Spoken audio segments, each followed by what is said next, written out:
आज आपण माहिती घेणार आहोत भारताचा महान्यायवादी। अनुच्छेद क्रमांक 76 मध्ये या संदर्भात स्पष्टीकरण दिलेले आहे। भारताचा महान्यायवादी राष्ट्रपती सर्वोच्च न्यायालयाचा न्यायाधीश म्हणून नियुक्त होण्यास जी व्यक्ती अर्हता प्राप्त असेल अशा एखाद्या व्यक्तीस भारताचा महान्यायवादी म्हणून नियुक्त करेल।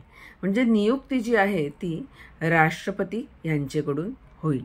पुढे हा अनुच्छेद काय सांगतो तर राष्ट्रपतीकडून महान्यायवादीकडे वेळोवेळी निर्देशल्या जातील अशा विधिविषयक बाबींवर भारत सरकारला सल्ला देणं आणि त्याला नेमून दिले जातील अशी इतर विधिविषयक कामं करणं आणि संविधानाद्वारे किंवा त्या अन्वये किंवा त्यावेळी अंमलात असलेल्या अन्य कुठल्याही कायद्याद्वारे किंवा त्याच्याकडे सोपवण्यात आलेली कार्य पार पाडणं हे त्याचं कर्तव्य असेल।